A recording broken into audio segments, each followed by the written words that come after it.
Welcome to another episode of 1000 Bodies Podcast.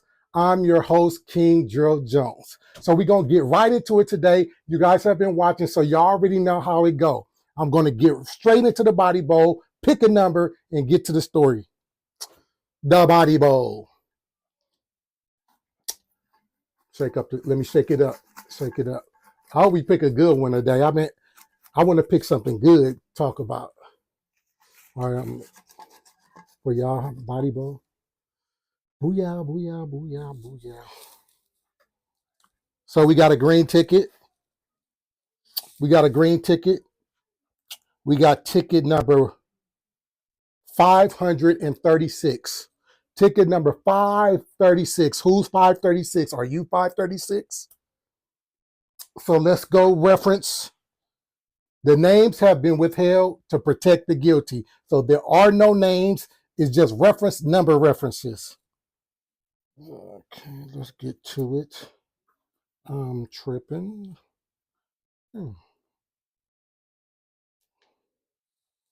Okay. Boom, boom, boom. Okay, let's get to it. All right, look, before it loads.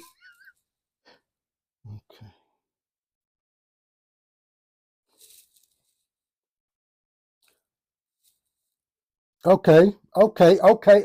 Ah, yes.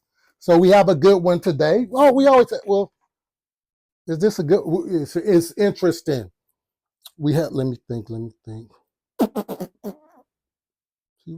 Okay.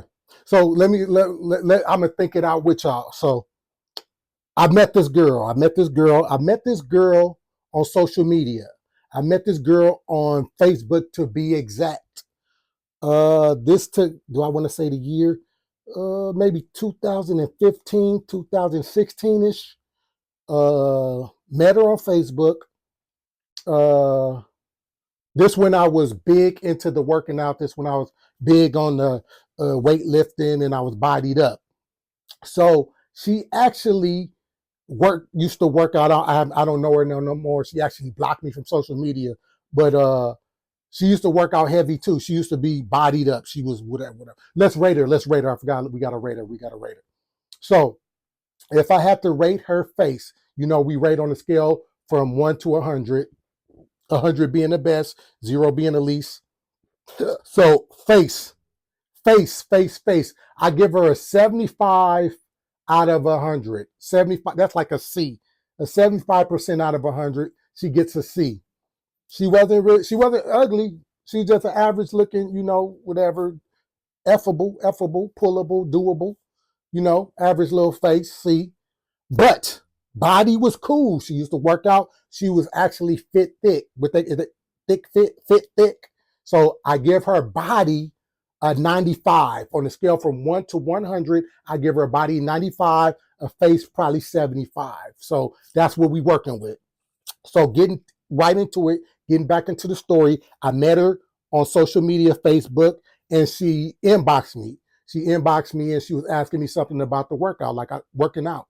Like I said, I was real heavy. So she asked me about working out. Of course, it led to flirting. It led to me shooting a baby shot, a little baby jumper, shot a little shot, and we ended by exchanging numbers in the inbox. And we were also talking about maybe possibly working out sometime together.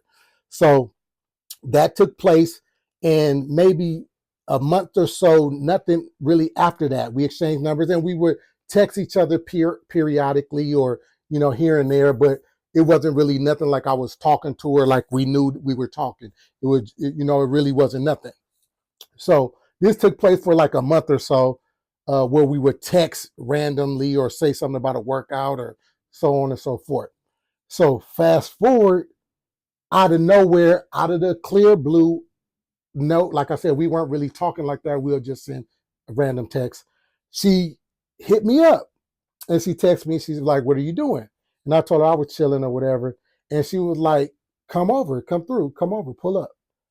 And I'm like, "What's up? Like, what's going on?" So also forgot to tell you guys, because I'm trying to think of it right now. in my baby shot that I was shooting, I hit her with the. She told me one day she was getting out the shower or the bath or something, and what the typical man gonna say, like, I didn't even say, "Do you want me to get in?" I just was like, "Do you want me to give you a massage when you get out?" So that was the running kind of joke too while we were texting. So fast forward back to the story. She said, "You could come give me that massage that you have been talking about giving me." So I'm like, ooh, like this was out of nowhere. Like I said, it was out of nowhere. Yeah, we talked and text and whatever, but it was nothing, solidified like we fucking with each other or it's gonna go down. So this was a complete random hit up. So I'm like, okay, for sure, I'll come give you that massage or whatever. So I get in the car and she stays in Compton. I'll tell you that she stayed in Compton.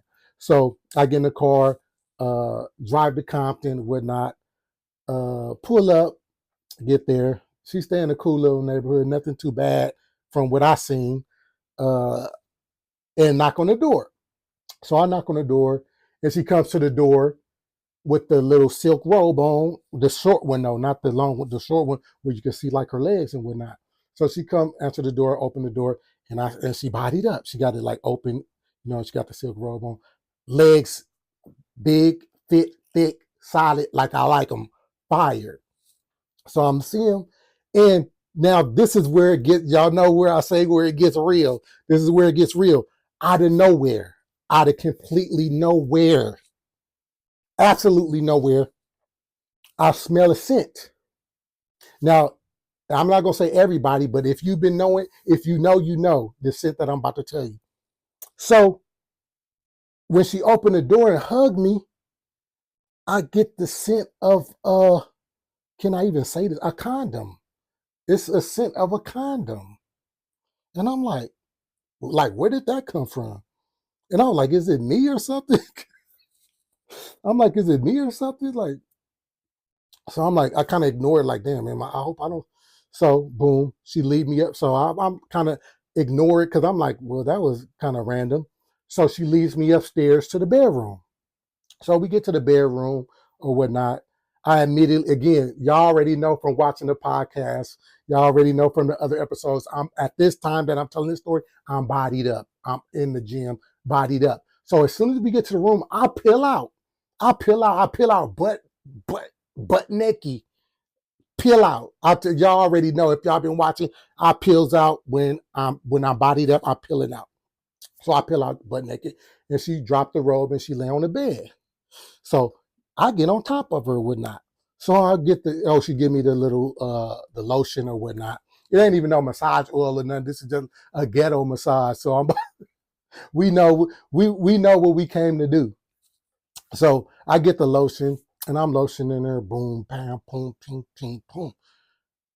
Again, as I'm on top of her, lotioning her back, massaging her back, I smell the whiff, the scent again of a condom.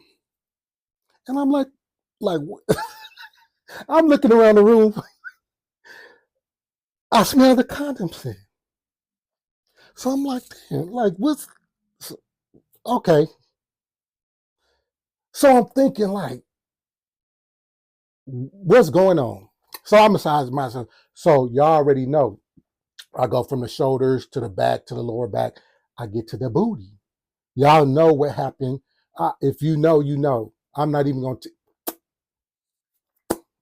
If you know, you know. So I'm massaging the booty fire, fire, firm and ooh, bomb. So I hit it with the. When I hit the scent hits me. This is where this scent is coming from. But I'm thinking, wait, I know this girl didn't invite me over and just had her situation, doing her situation before me or what. So I'm like, so I start thinking too. I'm thinking all this stuff. I'm thinking too, because let's not jump to conclusions. Let's not jump to conclusions. Let's not jump to conclusions. I've seen women use toys, and in doing so, using toys, they put protection on the toys every time they use them. So They didn't want to bear back the toy. So I've seen that. So I'm thinking, all kind of think, well, maybe she was doing her due with her toy and warming up before I got here, and nah. So I'm like, okay, so I'm making excuses for the P. I'm making excuses for the P. I want the P. I'm making excuses for the P. So that's my excuse. I'm like, okay, I'm about to, because if it was anything else, I don't know if I would have. So I make that excuse. Play with my little mind. Play with my own little mind. So boom, y'all know what. And I'm doing my thing. I'm doing my thing. She doing her thing, and we doing our thing together. So I still get this, but I already put that out of my head. This is what it is. This is what it is. She been playing with her toys with the thing. Convince myself. So I'm past it. So boom, I'm doing my thing. Yada, whamma, boom, boom, bing, boom, pang, ping. Doing my thing. I flip her over. I flip her over. Now she's on her back. So boom, ping, ping. I got one leg, pump, what they leg up, doing my thing. Y'all already know what I'm doing if I'm doing my thing. So I kind of not lose balance, but I've been up for a while. So I gotta come down and like kind of like lay on top of her and give my back some rest while I'm still stroking my throat. As I come down, she says to me, "Is it good?" When she says, "Is it good?" Guess what? Guess what? Guess what? Guess what? I smell the scent again. Not again, but again. I smell the scent again. The scent is coming from her mouth. This is blasphemy and this is crazy. So I know you wasn't playing with the toy and put the toy. It's not even, you was doing something with somebody else before I got here. That's crazy. This ain't even about the toy no more. No, you was doing something. I didn't unconvince myself. Was doing something with somebody else, which is your business, your prerogative. But I didn't volunteer for this. So she said, and I smell it. Back to the story. She said, and I smell it. So I'm still stroking, but my stroke ease up because I'm here with it now. And she say, "Is it good?" And I say, "Yeah," because it's cool, it's good, it's not bad. And then she say, "What's my name?" As she's saying these things, I'm still smelling the thing. I don't know if I think, and this is what I think, because I know, well, I don't know. Tell me if I'm wrong. Viewers, tell me if I'm wrong. Correct me if I'm wrong. When you're the user of the protection, you can't really smell it as strongly as a person stepping into it new. I think I've learned that from my experience in my section.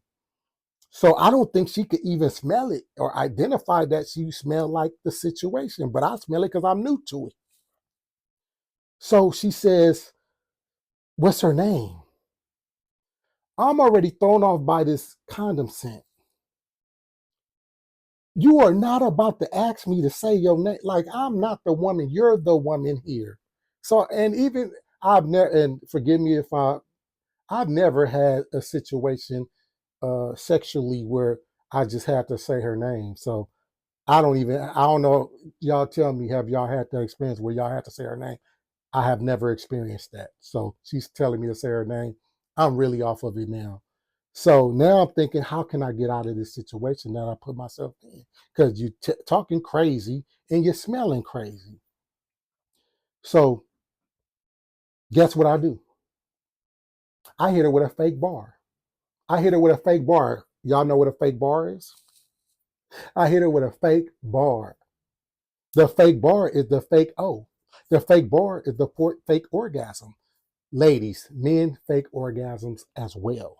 In this particular situation, I'm faking the O because I'm done. Like you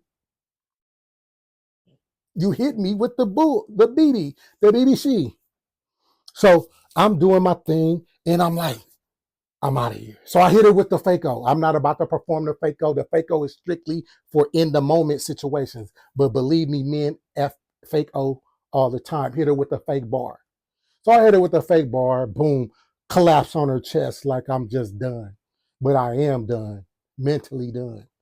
So boom, I get up, put my little drawers on, put my little clothes on, and in my mind, I'm thinking like I know she didn't do what I think she did. I know it has to be a reasonable explanation for her to pull the stunt that she pulled on me tonight, today. So I feel played. I feel used. I feel abused, not above sexually, but at the same time, in the same token, I do feel these things. So I could put on my clothes, she put her robe back on. Um, she walked me down, give her a hug, boom. And Lee, I get in my little vehicle.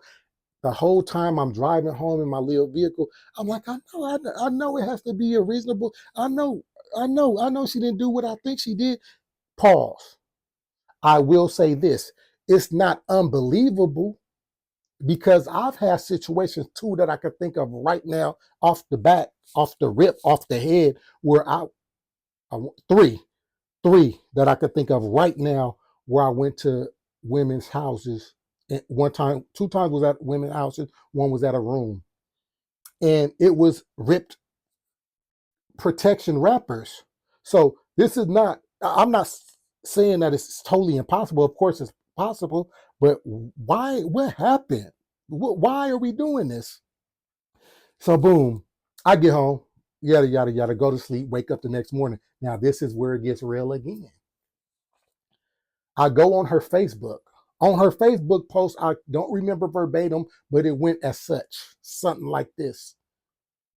Men been doing it for years, so I thought I'd try. She just told on herself. She just really told me what happened, so I read it. And I read it. I immediately hit her up.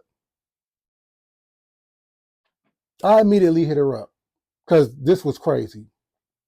What do you think she said? Do you think she denied it? Do you think she just said, oh, this is just a post? Nah. She told me, yes, that's what she did. And she even explained to me, I was the perfect candidate for this. Now I'm not even mad or bothered that she's doing these things. I'm not mad or bothered that she's pulling her stunts, pulling her tricks, experimenting with herself. I'm not mad at all, at all. But I am disturbed and bothered that she did this to me unknowingly. I didn't volunteer for this. Quick side note: I can understand when women feel how they feel when they're being lied to.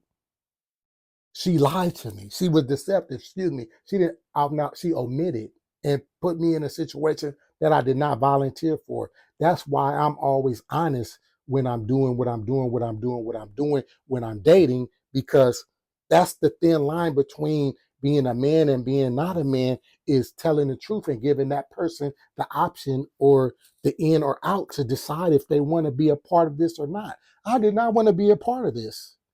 So she puts me, and I get where she's at now with this, with the post, with what she did. She furthermore starts explaining to me on some super feminist and like I said, I'm not mad. I'm not even arguing with her because I'm not mad about it. I just didn't want to volunteer. I didn't volunteer for it because I can deal with you if you are 304. I could deal with you if you promiscuous. That's cool. I'm with that. That's cool. What's up?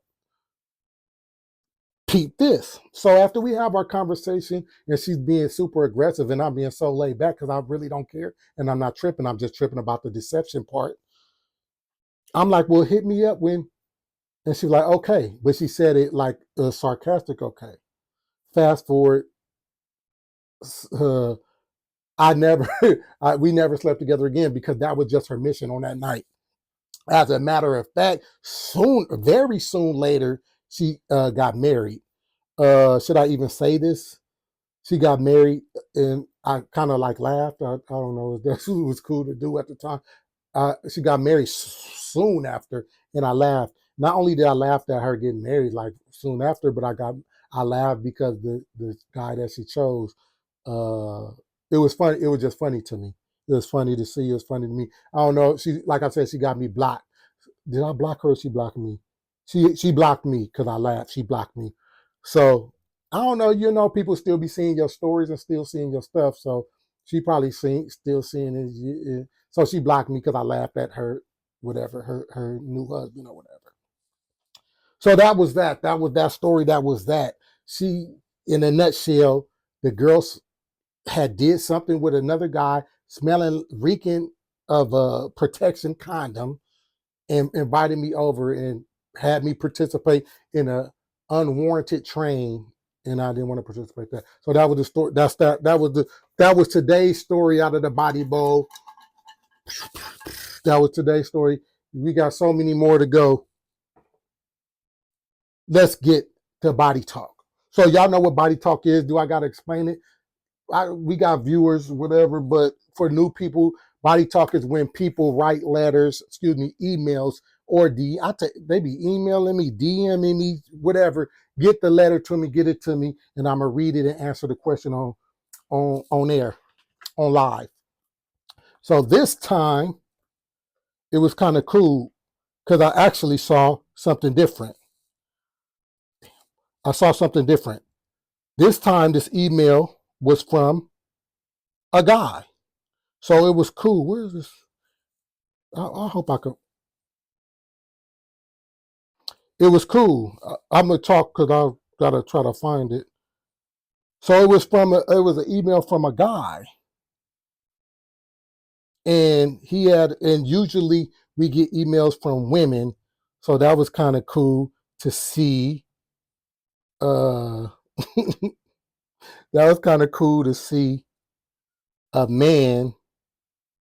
Where is it? Oh, is that it, or is that the last one? Boom, here we go. It, it was cool to see. It was cool to get a letter from a man because usually women be writing me complaining about men and so on and forth. But I got this one today. I'm about to read it and answer it. Hey, G, my name is Malcolm. I'm 35 and I recently got married about 6 months ago. She's incredible and I'm blessed to have her and her 3 kids in my life. Here's the thing. Her kids just started living with us full time, and I'm trying my best to be a supportive husband and a positive figure in their lives. I come from a background where I was taught that the man of the house eats first at meals. My wife, though, she usually served the kids first.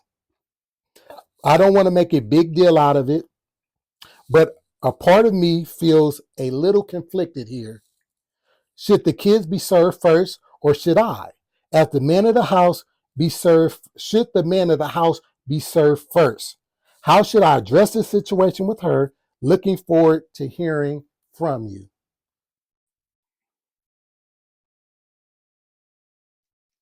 So, in a nutshell, should a man be served his meal before the kids? I actually had this conversation when I was in dating this young lady that had kids, and it went well. She didn't give me kickback, but I'm gonna tell you why I think what I think and why. So, if the kids are of ages where they're able to, I guess, make their own meals. Now, a baby that can't make their plate, serve the baby first. The baby got to eat first. The baby can't do nothing. So feed the baby first. But if you're at the age where you understand, recognize, and can wait, recognize is the key word. The reason why I say recognize is because you're not recognizing that the man is eating first. You're recognizing that this man deserves it. Now, if he's a man that does deserve it, and when I say deserve it, he's going to work every day. He's the reason why you guys are about to have this meal. You should only give reverence to let him eat first. Not only does that show respect on the level from the kids, that shows respect on the level from the woman that you've chosen, but it also gives the male kids something to inspire and aspire to be. That should put a fire in his butt to become a man one day that's being served. But if you're not giving them that example, and the only way you're going to get served is if you work, because you brought this food to the castle. So if you're not showing them that, there's no reason. There's no reason for him to work. There's no reason for him to provide. There's no reason for him to bring home the bacon or feel that there is reverence or respect given for him doing these things and making these sacrifices. So to answer your question, Malcolm, yes, you should be getting fed first over the kids unless it's a baby. Yes. And you're not wrong. You should bring it up. You should have these conversations. And I don't want to discord or discount your marriage, but I don't think you guys should have possibly been married if you guys don't even understand this basic rule or this basic understanding, or at least have the conversation where you guys both agree that, hey, this is the right way to do it. Like I said, it not only shows reverence or respect to the man who I hope he's being a man and provided that food and provided for us to eat, but it shows the the kids that, hey, one day I'm gonna be a man. One day I need to aspire to feeding my family, and then they're gonna reverence and respect me and pass it on from generation to generation. Now, the thing also, you guys always know I get into nature. Y'all know that's the basis for a lot of my beliefs and what I stand on. Here is something that you haven't heard. Did you know in the Lion Kingdom, when the lion comes into the life of a lioness and she has male kids, he kills those male kids because he knows no matter what, there's going to be some kind of conflict, there's going to be some kind of problem, and inevitably, by nature, the male is going to challenge the stepdad or the father. If it's not his biological father, he's going to kill him, attack him, or challenge him. This is something that you probably never heard. So even getting into a stepdad, stepkid situation, blending families, it's tough. It's hard.